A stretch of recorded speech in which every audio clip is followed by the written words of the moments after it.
অসমবাসীৰ বাবে সুখবৰ আন্তঃৰাষ্ট্ৰীয় ক্ৰীড়া জগতত আকৌ উজলিল সৰুপথৰ সমজিলা থাইলেণ্ডৰ ৰাজধানী বেংককত যোৱা 9 মাৰ্চৰ পৰা অনুষ্ঠিত হৈ থকা 20 সংখ্যক ৱৰ্ল্ড মুৱা থাই ফেডাৰেশ্যন চেম্পিয়নশ্বিপৰ 18 বছৰ অনুৰ্ধৰ 45 কেজি শাখাত ভাৰতৰ হৈ প্ৰতিনিধিত্ব কৰি ৰূপৰ পদক বুটলিবলৈ সক্ষম হৈছে অসম সন্তান বৰপথাৰ লোপামুদ্ৰাই। ধন্যবাদ জনাইছো আপোনালোকে আহি মানে ছোৱালীজনীক উৎসাহ দিয়াৰ বাবে। তাই বহুত কষ্ট কৰিছিলে এই মানে জাৰ্নিটো তাই খেলৰ মানে তাৰপিছত তাই প্ৰথমতে তাই আছিলে মানে প্ৰথম তাই মানে ফাৰ্ষ্ট টাইম মানে চেলেঞ্জ কৰিব লগা হ'ল তাই নিজৰ ৱেইটটোক লৈ।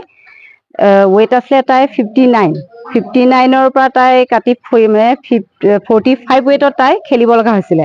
ফাৰ্ষ্টতে তাই মানে সেইটো এটা চেলেঞ্জ হৈ গৈছিলে। তাৰপিছত তাই সেই অতিক্ৰম কৰি তাই খেলিব এইবাৰ ফাৰ্ষ্ট তাই তাতে ইণ্টাৰনেশ্যনেল ফাৰ্ষ্ট। তাৰপিছত তাই মানে খেলি সেই চিলভাৰ মেডেল পালে। তাই এটা সপোন আছিলে যে সপোনত এইটোৱে আছিলে তাই প্ৰথম যেতিয়া তাই আমাৰ অসমক প্ৰতিনিধিত্ব কৰি তাই যেতিয়া গৈছিলে ঝাৰখণ্ডত যেতিয়া তাই খেলিছিলে ৰিঙত উঠি তাই নিজৰ গামোচাখন তাই যেতিয়া মানে সকলোৰে আগত মানে তাই পৰিচয় কৰি দিব পাৰিছিলে সেইটোক লৈ তাই প্ৰথম গৌৰৱ আছিলে। তেতিয়া সেইদিনাখনে কৈছিলে মা মই এদিন মই মানে ভাৰতৰ কোনদিনাখন মই ভাৰতৰ মানে মই জাতীয় পতাকাখন এনেকে মানে মই ল'ব পাৰিম এনেকে কৈছিলে। সেইটো মই এদিন কৰিমেই এনেকে হৈছে কিন্তু ভবা নাছিলো ইমান সোনকালে যে মানে সেইটো মানে পৰিৱেশটো আহিব বুলি আমিও ইমান কল্পনা কৰা নাছিলো। ছাডেনলি তাই আমাৰ কাৰণে আহি গৈছিলে এইটো মানে সুযোগটো আহিছিলে তাইৰ কাৰণে।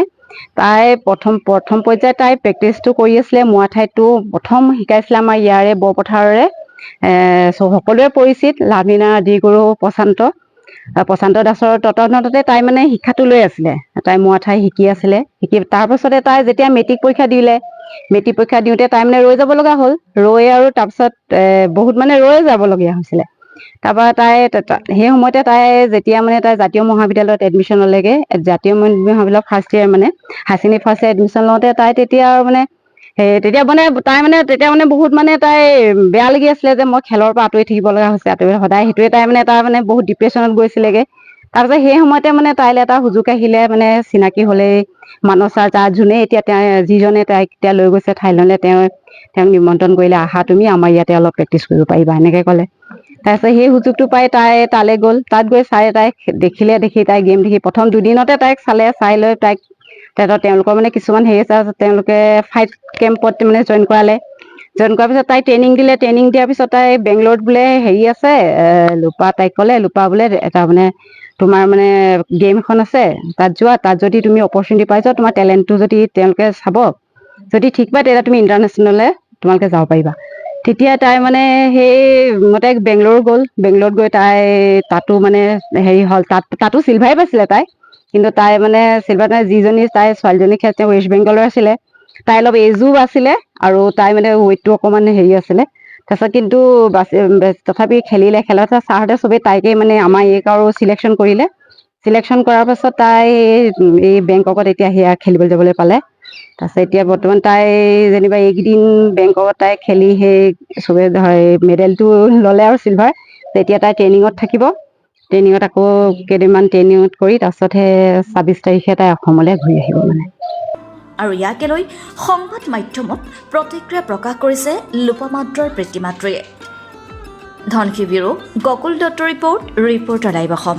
অনুষ্ঠিত হোৱা মানে 19ৰ পৰা 9 তাৰিখৰ পৰা 19 তাৰিখলৈকে যিটো মানে প্ৰতিযোগিতা আছিলে মোৰ ছোৱালী চিলভাৰ মেডেল পাবলৈ সক্ষম হৈছে।